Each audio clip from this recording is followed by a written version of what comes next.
This podcast was produced by OAR FM Dunedin with support from New Zealand On the Air.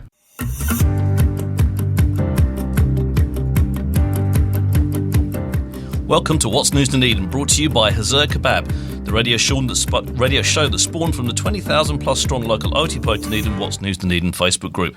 The group that's been put in the social back in the social media since 2020 with respectful adult debate and a sense of humour. I'm your host, Richard Knights. On today's show, we're talking to our wonderful guest, Anna Easton from She Hunts Op Shops, who will be telling us a bit more about themselves and what they do, as well as helping us look back at the posts that have generated the most interactions over the past 7 days on the What's News Dunedin Facebook group.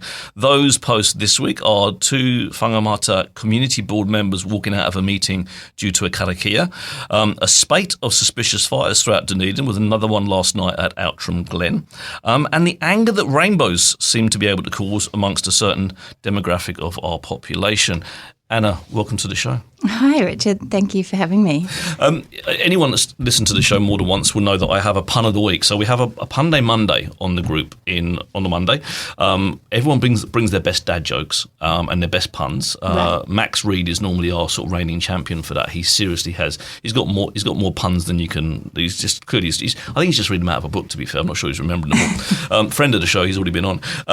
But what we do is we bring that pun. The one that gets the most laugh reacts comes on the show on Friday, and we see whether it comes off the page into the spoken world successfully, and whether it's still funny or not. Okay. And the winner this week is actually Steve Walker, Councillor Steve Walker, who brought the best joke, who got the most laugh reacts. I'm not saying it's the best joke. I actually saw that one. I don't know why it popped up, but I saw that. You saw that one? And I don't do puns, which is weird. Oh, okay. Why I saw that and read it and laughed. Oh, there you go. Hopefully it's still a laugh when I tell it. So, pun of the week from Steve Walker. The past, the present and the future all walk into a bar. It was tense. That's good. I like. It made me laugh too. I know. Steve done good. So, and then before we get talking about the news, one of the things we do is we have 3 pop questions. These are just silly questions that I've made up off the top of my head, just to have a bit of fun, but to get under the skin of people, see what people think, right? See the way people's brains work. All right. So the first question is cream teas. Something I'm extremely fond of. Cream tea. So where you have a scone, where you have jam and you have cream. Okay. Right? Now the question is, what goes on first, the jam or the cream?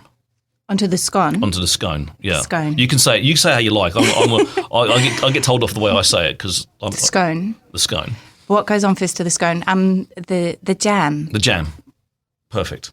But if I was photographing it, then I would put jam on top of the cream. Because of the splash of red? Yeah, and it would look nice. But, I mean, practically. If you're eating it. The jam. Yes. Then the cream. Yeah, I mean, food doesn't hang around long enough in my house to take photos of normally. But you're eating scones. But I'm eating scones, especially when I'm eating scones because I love cream. So, but yes, anyway, I think we should probably point out before we even go any further, because I arrived at the desk this morning, popped in, and our 2 activists from last week, Kelly Campbell and Jill Bowie, had left me a photo, hadn't they? And they were waiting for the staff to surprise me with a photo of them wishing me a good show, because they were planning a hostile takeover last week, which didn't actually go to plan. Otherwise, they'd be here interviewing you, and I'd be on the beach somewhere. So I think they need to try harder. Maybe wait until you get home. There might be more photos around. Exactly. Anyway, I'm taking that home. That's going on the dartboard, girls. Not that I have a dartboard. I'm only playing. Love you both. So, second question. Okay. Second question is, who is your favourite Teenage Mutant Ninja Turtle? Oh my goodness. I'm singing the theme tune in my head. But everyone knows the theme tune. Donatello? There's no wrong answers with the. Well, that's the only one I can remember. They're all Renaissance painters: Leonardo, Raphael, That's right. Donatello, Michelangelo. Yes. They're all good. You could even have Master Splinter, the giant rat, if you wanted to, and that would still be. That's taking me way back. Oh, I know. Yeah, same. I'm musophobic, so rats scare the living bejesus out of me. So it's always a turtle I choose. Now the third question, is a thinker. Right, so you don't have to jump right in this. You have a little pond. Take some time. Have a think. Would you rather never be able to go out during the day, or never be able to go out during the night? Would I rather never be able to go out during the day or never? Probably the night. I like to sleep. So you want the other way around. So you'd never be able to go out during the night. Yeah. That would be your choice. I would rather be outside during the day. During the day, yeah. Yes. Same, because I'm the same. Like literally, like the nighttime doesn't even mean much to me anymore. Like at my age, 7:30 comes along, I'm ready for bed, I'm going to bed, I'm there, I'm 12 hours, give me this, and it's daytime again. So I'd be exactly the same. Is this something that you think about often? I'd answer these questions myself every week, right? They're different ones, so it's a different one every week. But seriously, sleep is paramount in our house. Oh yeah, everyone. I'm asleep at 8 o'clock these days. Normally 9:30 is about as late as it gets for me. If I'm up at 10 o'clock, something's gone seriously wrong. Yeah, like, genuinely. Same. Yeah, exactly. And then I'm kind of and then I'm struggling for 3 days afterwards because I haven't had enough sleep. So and my wife's the same, but then she gets up at 5:30. Right. Okay. So I can understand that she wants to be in bed like reasonably early, right? Yeah. But I don't. I get up at 7 like a normal person, and. Yeah, for whatever reason, I'm still in bed by 9:30. So that's just old age, I think, to be completely fair. But then saying that, as you get older and older and older, it seems to be that you start getting up at the crack of dawn. Because like my grandparents and stuff, they was telling me to up at 5:30 every day. Yeah. And you kind of go, how? Yeah, you do ebb and flow throughout your life. I think you do. My granddad was a rural mail and milk deliverer, and I used to do the milk runs with him at 3 a.m. in the morning. Wow. No matter how many times I did that, I still don't think I'd ever really get used to waking up at that hour. No, neither would I. That's not fun. Neither would I at all. So let's talk about the three topics of the week. One of the ones that got a huge amount of conversation on the page this week was the two whangamata I might be saying that wrong, community board members that it was the chair and the deputy chair that actually walked out of a meeting due to a karakia. Like they basically said they didn't like that particular karakia. And it was a real weird one because it was a very generic. It was a nothing one. There was no, lots of people say like karakia can be spiritual, it can be a prayer, it can be a mixture of different things, but it was actually one that was actually quite simple. Going, be thankful for this, be thankful for that, be thankful for the other, and away you go. They subsequently apologised for disrespect, and it's one of these. The point I made on the page was that like I'm a Roman Catholic, right? Born a Roman Catholic, like baptised, communion, confirmed. Don't go to church. Don't particularly believe in a big man upstairs. But that was my upbringing. I've been to temples. I've been to mosques. I've been to synagogues. I've been to all manner of different places, and they all have a different way of doing things. Not once have I ever felt the need to walk away from something because for a minute in time I was uncomfortable. Yeah, that is really disturbing and quite gross. Yeah, exactly. Behaviour, especially from adults. From adults and from community board members, and for people that actually have been elected by the community to represent them in some way, shape, or form.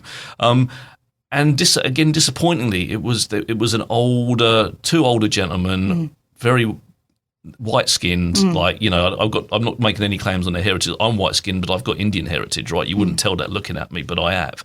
But you look at that and kind of go like, there's how? I don't get it. As someone that's come to this beautiful country, that if someone starts talking in Te Reo Māori, I don't understand it. I can pick up a few words here and there, but I've got total respect for it. I'm not going to walk out for whatever reason. I mean, I'm just going to sit there and listen, be respectful. I stand for national anthems. I don't particularly believe in them particularly. Do you know what I'm saying? But I will, because there's a respect element that's due for ththose things. If someone said a prayer, and they do at the beginning of council meetings, sometimes there'll be like an Anglican minister or some other denomination will say a prayer to open and close the meetings. You don't find people walking out of that going, well, I'm an atheist. I'm not playing that game as an atheist. That's disrespectful. It's unnecessary, but it to me it brings it's a question mark over that kind of underlying racism thing that we have going on here in New Zealand, and that's the bit that concerns me the most, because actually we've got a beautifully bicultural country here, and that's the foundation of what we hear and what we celebrate. But for someone that's gone all the way through their life to still be fighting that is just it makes me sad. Yeah, sadly, there is a large underbelly of racism in New Zealand, Aotearoa, and it's more so in smaller parts, and it does happen all the time. I mean, if I was to sit down in a meeting and somebody greeted me with a beautiful prayer, I think I'd burst into tears and want to cuddle everybody. It would just be so lovely. Absolutely. That would be my reaction, although I would hold back because I would be the only person crying. I'd probably cry. I'm a sympathetic crier, so if you started, I'd start. So if we're in the same meeting, that's it. We're both blubbing. To have somebody shake their heads and walk out is just it's just really gross behaviour. But it happens more often than a lot of people think, and more often than a lot of people see, sadly. And then what disturbed me on the page was that the people were defending it, like saying, well, it's not racism, it's not this. And I mean, afterwards, both of them have said that they've admitted to the fact they did the wrong thing, right? So they've actually, so there's been an acknowledgement of actually they've done wrong. And yet people were still trying to defend the actions. And I think that is part of the biggest problem that we've got in this country, is that while we've still got people trying to defend that rather than just going, that's it's almost racism. Funny in a way. Like, you can almost look at it as somebody saying a prayer and offering this symbol of love, and then their reaction was to get up and walk out. So they're showing that they're bullies and narcissistic old men who can't really hold themselves properly. No, exactly. It speaks a lot. Oh, it does. I mean, they've apologised, or they felt they had to, because obviously the condemnation has come upon them. I mean, don't get me wrong. Chances are they wouldn't have apologised if they hadn't got the focus. Most people don't, right? Most people apologise when they've been kind of caught out. I'm surprised they apologised. Yeah, to be fair, so am I. But having done that, then to have still people trying to defend their bigotry and their disrespect is, again, it's just part of the problem. And I got called out. You're stirring it up. Well, I'm not. I'm actually calling out bad behaviour. Totally. Right? Bad behaviour needs to be called out. If we can't call out bad behaviour, then we're condoning it, and we're saying it's acceptable. You go for your life, mate. You say all the horrible things you want, right? And we'll just sit here and apologise for you. No, I'm not. I'm not that person. Like, if my kids misbehave, they get called. They get told off for it. Totally. I'm going to call an adult out for the same thing. I'm not. That to me is important. If I see someone dropping litter, yeah, I've done it before. I've done it. I've gotten into a lot of trouble for. Yeah, do you want to pick that up? When I've walked my dog, and some people walk away from their dog leaving poo on the beach, I've literally walked up to them, and give them a bag, and say, "Do you want to deal with that?" Absolutely. Because actually, and they look at me like I'm like off my trolley. I'm not allowed to do that anymore. I've been assaulted for doing that. Oh wow! Yeah. Right, well, that is. But to me, that you got to call out bad behaviour. Yeah, you do. You really do. I'm all for that. Yeah, and I'll keep doing it, and I'm glad that people called these guys out for doing it. I'll keep doing it too. It's good on you. It's not easy. No, it's not. But I think it's really important. But you know what we also need to be doing? What? Calling out good behaviour. Yeah, Because I'm a fan of that too, right? Yeah, if I get bad service from anywhere, I'm the first person to complain. Genuinely, I'm the first person to go, didn't have acceptable service. What are you going to do about it? And I always give a business or a person or something or whatever the opportunity to make it right. And it's to me, it's about how they do that, not the fact that they may have stuffed up in the first instance. It's how they repair that, right? And if they repair that, then I give them a second chance. But one of the things I do religiously as well is if I get great service from someone or good service from someone or just above normal service, I go and make sure that they know that I got that too. I'm the first person to pick up the phone and say, "Hey, I saw one of your guys out the other day, and I saw him doing something above and beyond what their role was. I just want to say, well done."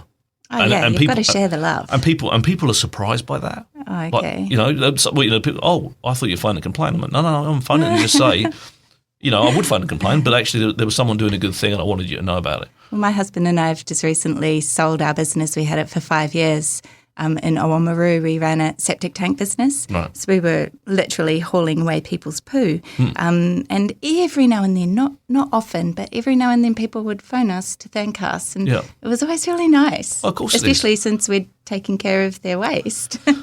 Absolutely. We have Flat Day Saturday on the page. It's one of the reasons I do it. It's an opportunity for people to say thank you to people that may have done something for them that they may not even notice. But the fact is, like, it's an opportunity to kind of go, actually, I've seen something. You made me smile this week, or because like Jill and Kelly are going to get a flat day Saturday shout, right? Because they made me smile this week by bringing it. But they didn't have to do that. They just think they're being themselves, right? Yeah. For no other reason than them being the wonderful human beings they are. They've made my day, So it's only fitting that I should say to them on Saturday, and I hope I remember because sometimes I forget on a Saturday to put the post up. It's a thank you for they just an acknowledgement of niceness. Yeah.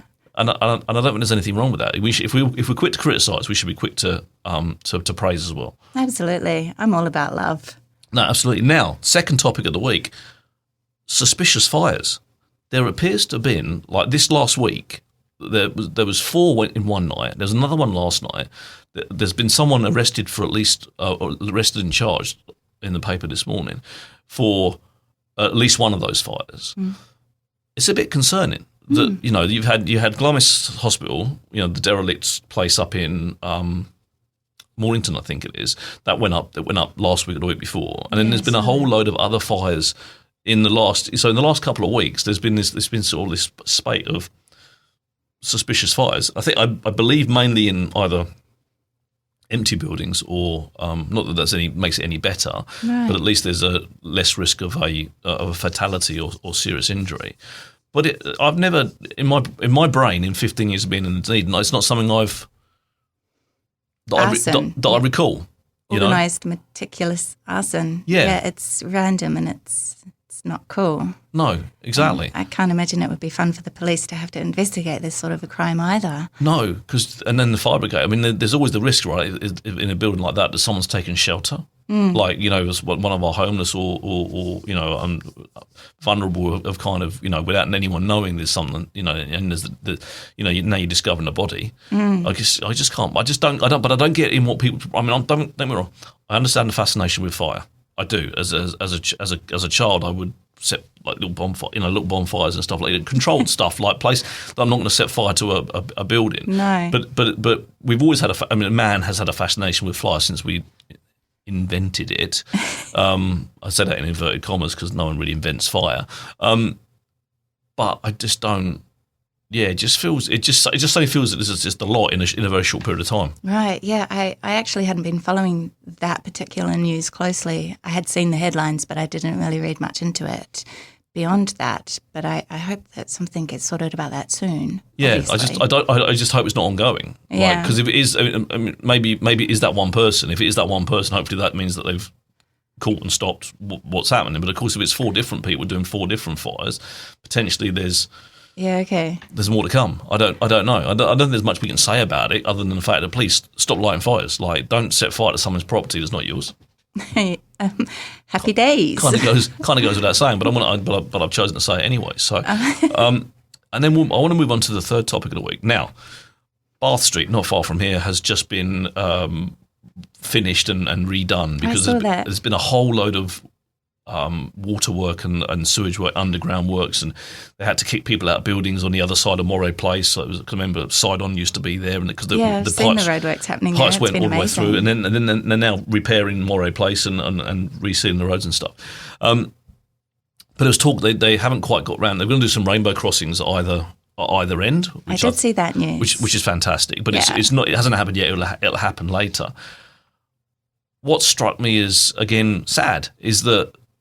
As soon as you say that, there are a certain demographic in Dunedin that think it's an awful idea, it's a waste of money, right? Being inclusive, showing support for a minority is something that I firmly believe that we should be doing because they've been hammered all their life, right? And it's not easy being gay, lesbian, intersex, whatever but non-binary. And I know people, and trans. I've got members of my family that probably cover the full spectrum of the rainbow, and I love them implicitly, and I would never ever do anything. I'd always have my support, right? But as a heterosexual white male, right, I'm very lucky that the world is geared to support me, right? It's just genuinely, it's been set up by people like me to support people like me and forget about the people in the kind of on the peripheries of life.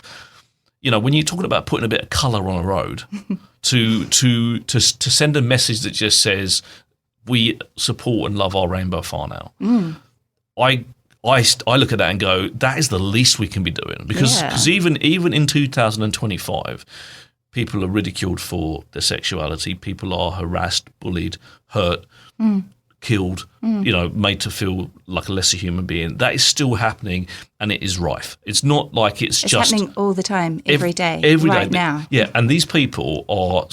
And then I see white men like me saying, "Oh, they don't need that to know that they're included." Hang on, that's just gross. That's pretty. It's pretty poor, right? It is, and I asked a question of someone. I said, like, what are you doing to support? If not a rainbow crossing, what are you doing to support? And the answer was, well, they don't. The people I know don't want that. That's not the question I was asking. The question is, what are you doing to support? I wear a rainbow pin all times because I believe that anyone, and I walked in a shop, people have gone at me, love your pin. Love, and start a conversation, because I want to show people that it doesn't matter who you are, you're a human being to me. Right? That's my take on life, right? Having, like you said, Indian heritage, I spent my childhood years like battling racism. Right, I'm firmly against that as well. Because everyone would be having a go at my mum, for the colour of her skin compared to the colour of my skin, and so it's just. I look at people and kind of go, how hard is it? How hard is it to say you're welcome? How hard is it to say you're supported? How hard is it to say I accept you for who you are, right? Because no one questions them about who they love, because they love someone that matches the mold of the majority, right? But we're not all the same. Everyone tries to say, we're all unique. We celebrate our uniqueness, but then as soon as someone's unique, they don't want to celebrate that. Suddenly they're too unique. That doesn't work for me. No, I think the rainbow crossings are a fantastic idea. I would have them all over the city, everywhere. They should just be the colours of crossings. Crossings should just be rainbow crossings. Black and white is so boring. Rainbow crossings should be rainbow crossings everywhere. It would be amazing. Yeah. It would be lovely. What is wrong with colour? It would show love. It would show inclusivity. It would just be perfect. And then you get people who just can't move forward with the times and are emotionally immature, and just their opinion is fact. And sadly, they have loud voices, especially online. Exactly. And it's easy to just block and delete, though. That's what I do all the time, so I don't really sort of hear all of that background I can't do that. noise. If I block people, because I'm on the group, I still see them. Okay. Because I've got to be able to manage the group. Right. So in Facebook land, I won't see them outside of my group. Yeah. Okay. But in the group, where there's almost 21,000 people, I could block all of them, and I'd still see everything that they were saying. That must be a little bit frustrating. Yeah, I've learned to tune out all of that negativity, because it's all around us all the time, constantly. Yes. I just choose not to be a part of it. There's no point in fighting it. There's no point in trying to change these people's minds, because they are always right. Yeah, I have a different opinion on that, because I think that I've got to. Do you want to fight? I do like a fight. Maybe you should come and stand in my corner for a week. I'd really appreciate you there. I'm reasonably good at fighting. I'm not physically fighting, like with words. Yes. I haven't thrown a punch in anger since I was 15. I'm very pleased to say, and I don't believe in violence. But I'd like to think it's somewhere I get through to someone. That's the thing. Like I'm working on. I'd like to think that you get through to them too. I'm working on. Sometimes I do. Okay. I'm sure that I do sometimes. Like not everyone, and not those ones that are so entrenched in their beliefs that they are. They're never going to change. Right? We all know those people, but I still feel it's important to kind of point out the fact that it's like the one thing for me, like the one thing that someone who's homophobic hates the most is being told that they're homophobic, right? The one thing a racist hates the most is being called a racist. But how else do I describe you, right? If you're going to be that way, that's fine. I mean, in my mind, that's almost fine as long as you wear the badge that goes with it, right? If you're a hateful person, at least acknowledge your hate, acknowledge your phobia, because actually it is a fear. It's a fear of people that are different. It's not. It's called homophobia for a reason. Yeah, genuinely, I feel that way. It's called transphobia for a reason in my mind, because actually the people that are pushed back on it are scared. They're scared somehow that maybe they'll get too close to that gay person, that queer person, that they might somehow be afflicted with this whatever they believe, the illness that person carries. It's not contagious, right? You can't. Barbaric. But it is. But that's their mentality, and I think in my mind I have to call that out. Yeah. Because I won't be silent on that. You're brave. You're very brave. Some people say stupid. Anna. I call it out in creative ways sometimes myself, but I've learnt the hard way not to engage, especially as a white woman. I think it's easier for me from a point of privilege, but as a white heterosexual male, it's easier. It is easier for me. It's safer for me. It shouldn't come down to that. That's enough. That's something that grates me. It shouldn't come down to the fact that I am able to say something that you're not able to say. Right? If we both feel the same way and we both want to call out a certain behaviour, you shouldn't be fearful because actually. Whereas I wouldn't be, and that's not me being brave. Do you know what I mean? That's just someone's less likely to try and dominate or attack me because of my position of privilege as being a white male. Yeah, okay. My backlash towards that sort of attitude and bigotry would to just paint all of the crossings rainbows. Do it. I do it in the darkness of night. Yeah, exactly. Like Banksy. Yeah, let's do it. Let's go. Totally. Let's go rainbow Totally. Banksy. I'm all for that. I literally think I could get a squad of people together. Totally. That we could absolutely go rainbow Banksy. And flash mobs. They don't like flash mobs, so let's sing and dance in the streets. I'm with you on that one. That'd as well. be my therapy. But again, it's just one of those things. Like, how can a rainbow offend you? How I know. And it's again, I say this as a Christian. Yeah. Sometimes it can be the most Christian, or again, in inverted commas, of people that are offended by something that God created, which is a rainbow. Like pick a lane. Genuinely pick a lane. God loves everyone. Yeah. Jesus said, "Love your brother." Love your neighbor. Stop picking Old Testament-y type of kind of bigotry to enforce your Christianity, your faith. Actually, open yourself up to the fact that you can love whoever you want to love, and if you didn't know that person was whatever, you'd have no problem with them. As soon as you realise that they might like a female or a man like a male and a female or whatever it might be, whatever concoction. It doesn't make any sense, does it? It doesn't. No, it doesn't make any sense. Same human being, yes. Right? If I'm going to dislike you, Anna, it's because of what you do and say, and not because of who you like and who you love. And do you know what I mean? It's like if we don't agree, it's because we don't agree. It's not because of your sexuality or your gender or your, even your religion, it's not going to be about that. Yeah. It's so sad that we still have to deal with all of this 2025 crap. I know. 2025. I know. It's What happened to evolution? Like the evolution of the brain, like not so much of the body. Yeah. And I'd love to It's there, and it's definitely there. It's happening, isn't it? I think it's happening. I feel I've got faith in my children. We're definitely tuning into a better frequency of life. It's evolving and we're moving. Give it maybe 20 more years, maybe, and we might start to notice a big difference. Yeah, absolutely. 20, 30 years. Maybe. Yeah. Let's hope so. I've got faith in my kids. We're right? starting, I've genuinely got faith in my kids, and I've got faith in my grandkids because that kind of behaviour is learned. And if I've taught my kids, and my kids are teaching their kids, then there's a benefit. There's an advantage. Hopefully, there's enough of us doing that to actually to stamp it out. Because I see more. I do see more. It is better than it was. It is better than it was, but it's just not. It's not moving fast enough for me. It's getting so much better. I mean, I'm even looking at the way that my generation. I'm 46. How we parent our children compared to the generations before us. It's very different, eh? It's so different. It's so different, and we even get bullied and lambasted by that generation for the way that we, I say in parentheses, parent, because we're being too gentle and we're not disciplining our children the way that we were disciplined. But, no, exactly. I mean, in all honesty, we were just yelled at and smacked and sent to our room and my to parents, not talk about. My parents did the same thing to me. I would say I had wonderful parents, beautiful parents. I loved them implicitly, but it was spare the rod, spare the child, or whatever they used to call it. I've taken a very different response with my kids, but I've got equally I was respectful to my family and to my adults, and my elders, and I still am.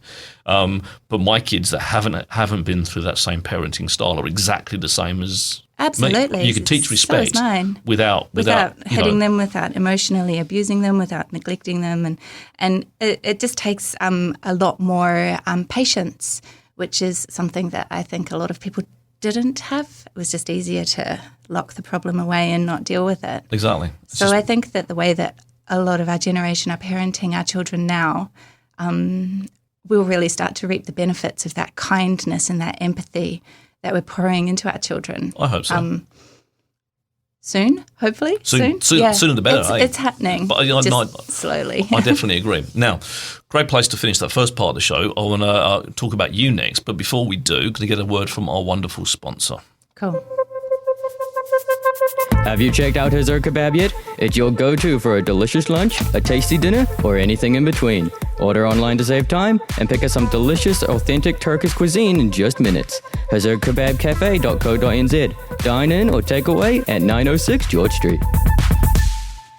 Have you been to Hazur Kebab? My husband loves kebabs. Has he been to Hazur? Yes, he loves that place. They are the best. I don't eat kebabs. I'm not a kebab eater, so he eats for the two of us. Good he on loves him. them. That is the and attitude. He loves the authentic, traditional kebabs, especially there. That's the one down at the end of George Street. Yes, opposite George Street Normal. Yes. They're just like... Yeah. He would even drive from Oamaru to Otipoti to get that kebab. It's worth it. I drive from Brighton all the time, not quite as far as Oamaru, but I will drive and I will drive past lots of other good kebab shops. I mean, there's a few, and I would to go to that one because they are just something else. And I think it's because the food's cooked with love. Yes, just it's something about it. It's just you can tell there's love gone into that food. You can, and and it might sound crazy to people, but I can tell. No, it's true.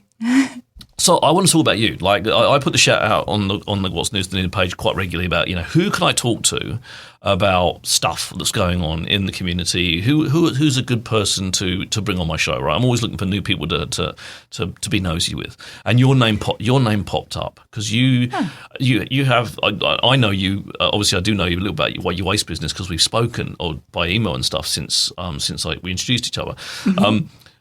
But in my mind, you're all about She Hunts Op Shops, which almost is like a tongue twister that I feel like I'm going to trip over every time I say it. But maybe you can give us the 5 minutes Cliff Notes version of Anna Easton and how you've got to where you are in your life and the things that you're doing.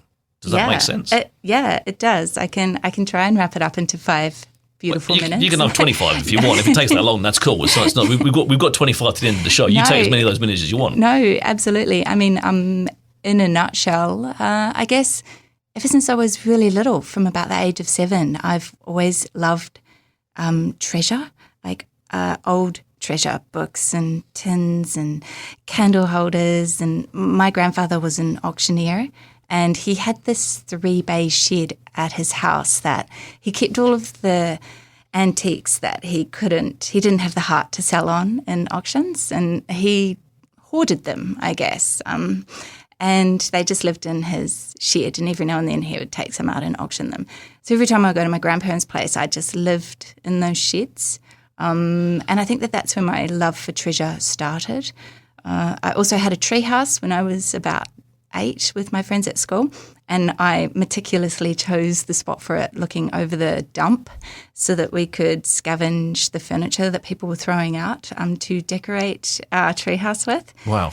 So I've always been that way inclined when it comes to treasure and trinkets and things that inspire me. I left home. I grew up in Oamaru. I'm from there originally. I left home when I was 16, which is really young, but I just needed more than what Oamaru could ever offer me. And I went to Detroit, of all places. At 16? At 16, I moved out of home and I moved down here to Dunedin for 2 years. Right. I wasn't going to university or anything. This was back in 1997, I think. Right. I just moved down here with my boyfriend, and I was a bum for 2 years. I couldn't find work. I tried really hard, but it was really hard to find jobs back here in the late 90s, especially as a high school dropout. Right, yeah. So I was just looking through the ODT one evening, and there was a tiny ad that said, nanny wanted, Detroit, Michigan, and the phone number. So I phoned it. I was 17 at the time. I phoned the number and I spoke to the mother of 3 children in Detroit and got the job, and I flew to Detroit. They were advertising in the ODT? Yeah, they obviously wanted a quintessential Kiwi girl to... Right. Were they originally from No, here? never been. Okay, never been. So they just suddenly decided they needed a Kiwi nanny. Me. They needed Anna. There you go. Yeah, it was super random. So I flew to Detroit on a one-way ticket, lived there for a year, which was really awesome, a huge eye-opener, really bad pay. Very different from over here, though. It was. That would have been a real, like, you know, at the shock time to the I was, system, wouldn't it? I've always been a really big music lover of anything from the 1960s, right through from like the 1920s through to anything. I love music. Have done since I was very young. But so when I lived in Detroit, I made it my mission to go to a concert every single weekend, and I saw bands like Led Zeppelin, Bo Diddley, the Beach Boys, Iron Maiden, you name it. I would just go every weekend to a new music show. From there, I travelled the world for 20 years. I lived all over the world. I lived in London and Dublin, and I met my husband, Sean, in a share house in London. He was sleeping in the bed bunk below me. Oh, wow. And I fell in love with him. And we've been together for 20 years. It's fantastic. And we have our daughter, Frankie. And among all of that, I taught myself how to be a photographer. And I started a photography business that I ran for a decade in Melbourne. Alongside that, I love op shops. Always have. Most of the things in our house, most of my clothes, most of everything, our bed sheets, cutlery, plates, curtains, everything in our house is from op shops. Wow. So I photograph op shops and I talk about them on my social media, and I share tips and tricks of how to use the op shops and where the best op shops are, and how to weave them into your everyday life so that if you need a screwdriver, you know exactly where to go instead of going to a big department store.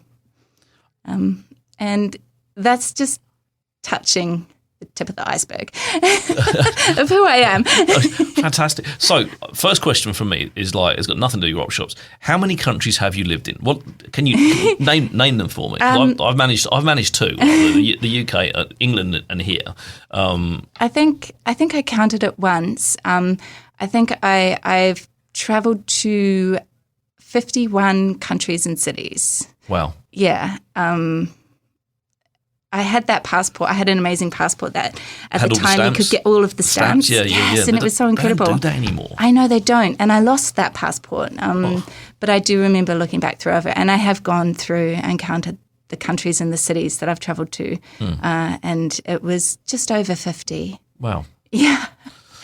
These were the days when you could travel quite intrepidly and easily. It was before COVID. Yep. It was before 9/11. Yes. It was easy to kind of bounce around unseen and undetected. Yeah. I did a lot of my travelling before then, so before those things sort of shut down international travel in a way that was kind of necessary because of what we were facing as a global entity, but also it was frustrating in the sense that you just. I remember going to LA once and it was just the worst. I'd never want to go there ever again.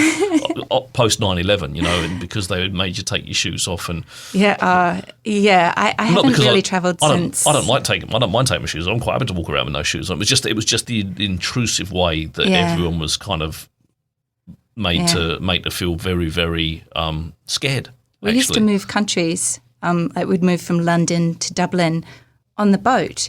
And Sean and I would be carrying all of our worldly belongings to move from London to Dublin. We'd be carrying pillows and duvets.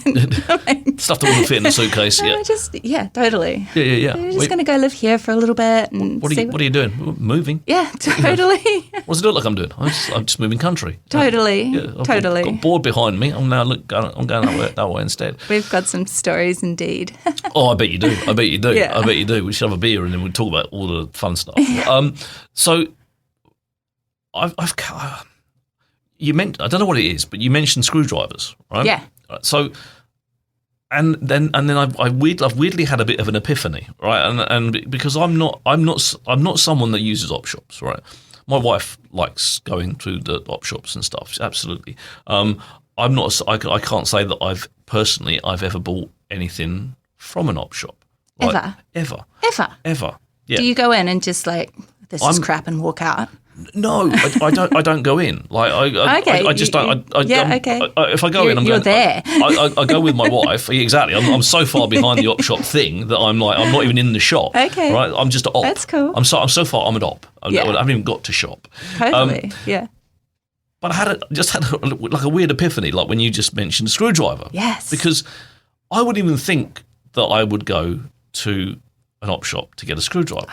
Right, you're missing out. But I suddenly thought that I am because genuinely, my own personal ethos is very much around recycle, reuse, reduce. Right. You know, I'm very much against throwing things away and putting things in the ground. Do you enjoy DIY? Enjoy is a strange word.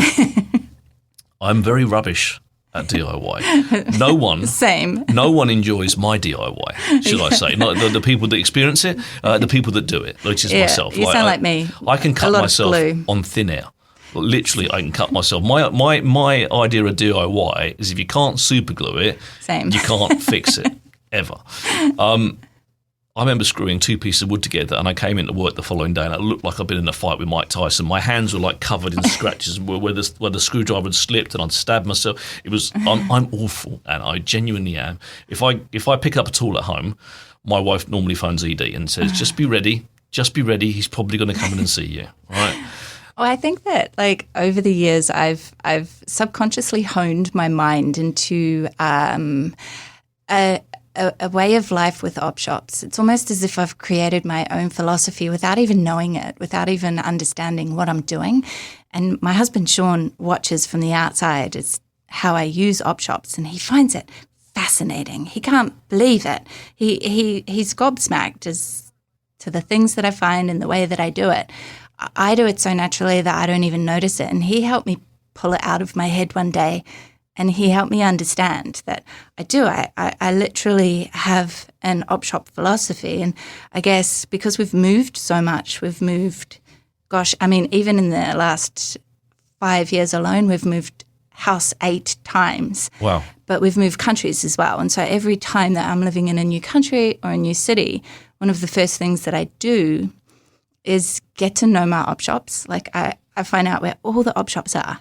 And I just go around them. I don't even want to buy anything. I'm just looking at them to see who's got what's where, when donations might be coming in, and just kind of like, I treat my op shops like a dear old friend, and I get to know them, and I know the aisles, and I know where everything is, so that when the time comes for me to, if we need a screwdriver for our toolbox, I'm like, I know that op shop down on Princess Street sells, they've got a massive box of screwdrivers, and that's where I'm going to go get my screwdriver. Or if we need some scissors for the junk drawer, or if we need a new rubbish bin, or anything. Yeah, if my daughter needs a pencil case. See, that's where I've had my epiphany, because like if I need a screwdriver, I go to Bunnings on my 10. Totally, right? Everyone does, but they're so expensive. If you go to the op shop, you're finding something from the 1940s that's been alive for that long, and it's $1, and it works just the same, doesn't it? That's the thing that that's the epiphany that I had, right? I'm looking at that kind of going like a screwdriver's a screw. I don't know if it's me being a snob or whatever. I can't see myself buying second-hand clothes.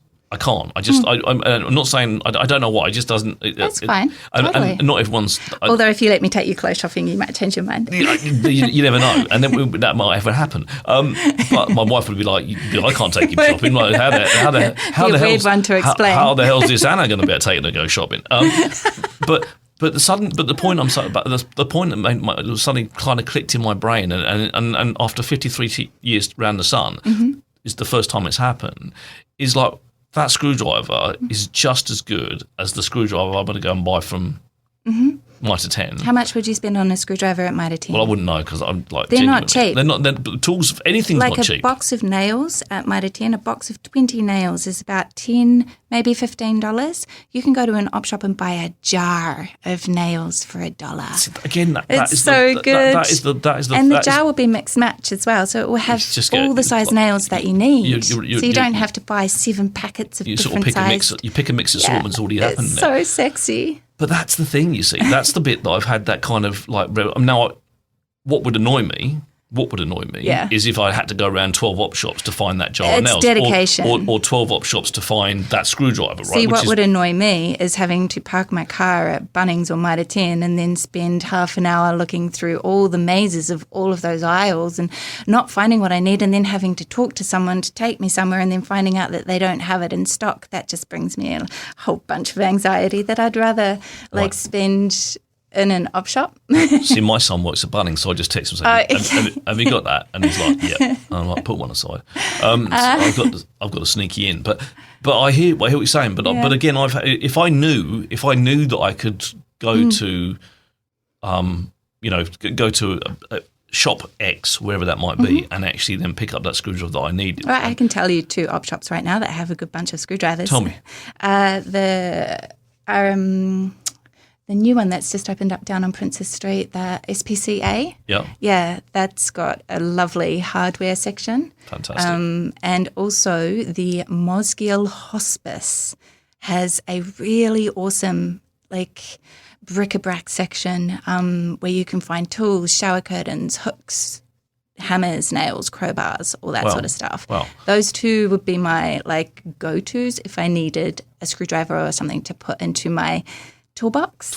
Yeah. Wow. So that's the thing for me. It's like I've suddenly had a realization that and again to me that would be that whole reuse thing that that I actually am subscribed to mentally. I'm subscribed to it. So I should put you to a challenge. Oh, maybe you've got 1 hour. Find a screwdriver. I actually just. The way that She Hunts Op Shops, my social media sort of burst into life, it was purely by accident. I didn't set out to have a social media page like that. It's not my ambition or my drive to, I don't even like to use the word influencer.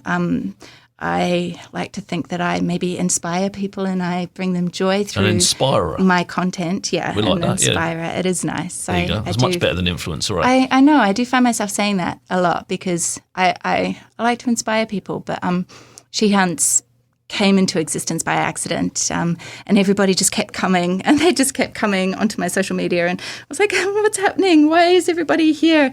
And it was just really lovely and beautiful. And so I started making guides. So I started photographing op shops for myself because I was spending time driving around suburbs photographing families for my photography business that I started from scratch.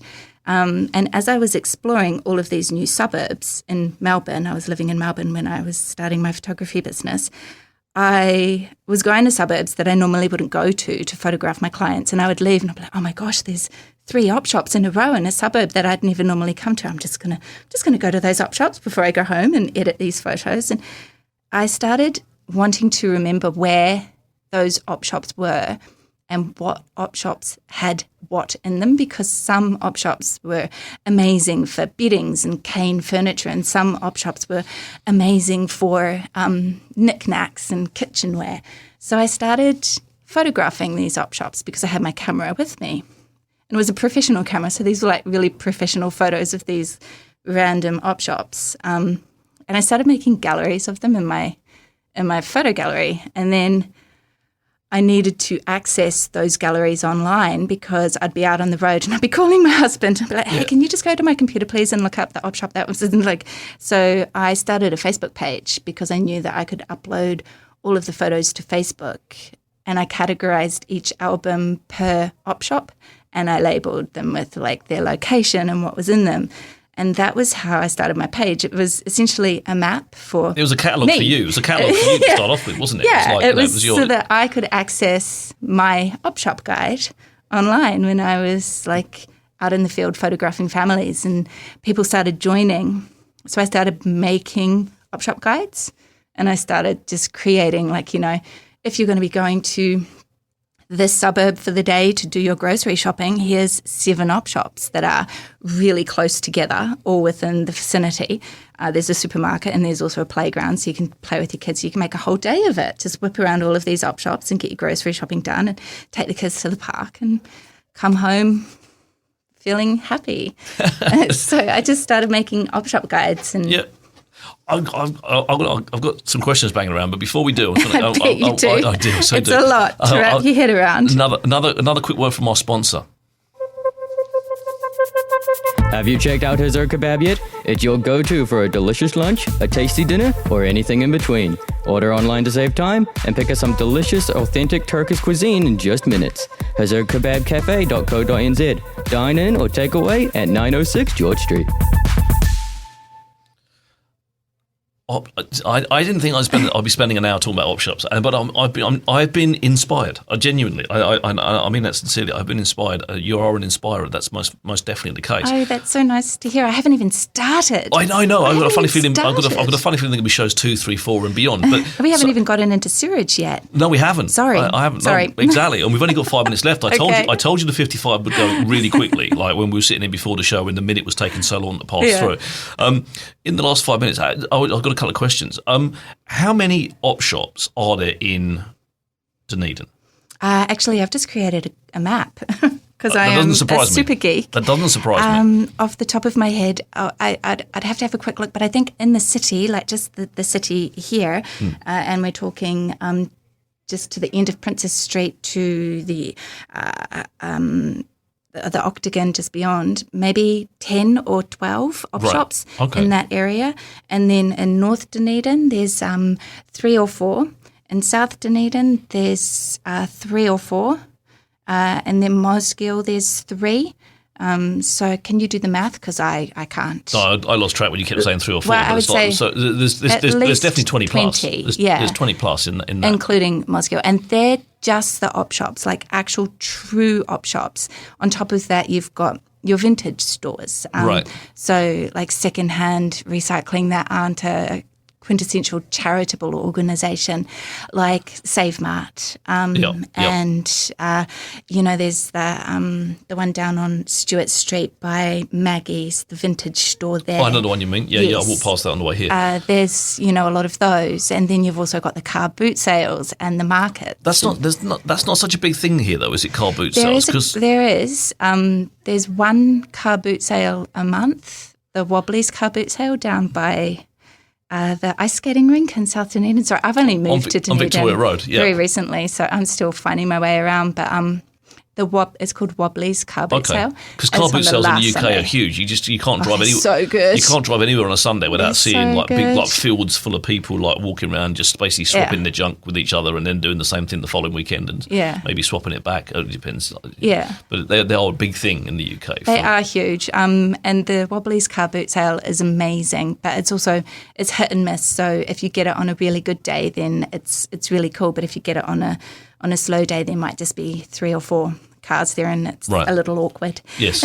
But I try and go every other second month or so to that one. But there's maybe, I'd say, like off the top of my head, like 20 or 25 op shops within Otipoti and Mosgiel. Right.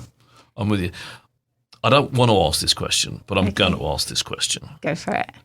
What's your favourite op shop? Here in Dunedin? Yeah.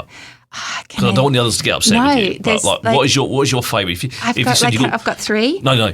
Anna, you've got one op shop. Okay. You're only allowed to go to one. Which one is it? I'll give us your 3. Go on. I'm a generous host. Okay. So Restore. Yep. In South Dunedin, or just over there. I love that because it's a really good rummage place. Shop on Carroll is definitely one of my favourites. Which is no longer on Carroll, is it? No, it's not. It's just up on Princess Street. Yeah. It's amazing. Have you not been? I'm aware of it. It's I'm cool. aware of it because I'm aware of it because I know it moves because shop. it was Shop on Carol, but it's not on Carol anymore. Yes, It's now Shop on so Carol good. on Princes. They sell really awesome bespoke jewellery and heaps of cool clothes. I'm not and really a jewellery kind of person. No, to be fair. it's just fun. They Yep. do have a really good men's clothing section in there, to be honest. I look in it for my husband. I buy all his clothes from the op shops. And then my third one would be the Hospice on Vogel Street. Yes, that's I think that's my wife's favourite one. Yeah. So we certainly drop a lot of stuff to that one as well. Yeah, that's good for everything. Yeah. But each op shop serves its purpose. Like, if I need hooks for my curtains, I know exactly where to go. Or if I need stationery for Frankie's school gear, I know exactly where to go. So, I use them in my everyday life. Fantastic. Instead of those big department stores. And if people are listening, because we've got 30 seconds left, if people are listening, the best place to find you is She Hunts Op Shops on Facebook, yeah? Yeah. And then just go in and get the guides, get everything. Yeah, I've get got a your website advice. as well. I'm pretty bad at updating it, but that's there. But yeah, She Hunts Op Shops on Facebook is where I post most of my content. Fantastic. Well, 55 minutes come and gone. Thank you so much Thanks for having me. for coming on. You've inspired me, genuinely. That's so nice. And if my wife doesn't mind, you might end up taking me hop shopping at some Should we go point. paint some rainbows somewhere and sing some prayers? Hell, yeah, absolutely. Down for that. If you just sit Okay. there while I round out the show, thank you very much, Anna. Thanks for having me. Cheers. Well, that's a wrap for this week. Thank you for tuning in. I've been Richard Knights, and you've all been wonderful. Remember, if you're looking for robust, respectful adult debate about all things local and further afield, and a welcoming online community that doesn't take itself too seriously, come and find What's News Dunedin on Facebook and join our fun. On next week's show, we'll be talking to Dunedin's new mayor, Sophie Barker, and look forward to seeing you next Friday at 12 on OAR FM. And if you want to listen to the show again, or simply share it with your friends, you can find the podcast at oar.org.nz, or even on Spotify, YouTube, or your favourite podcast provider.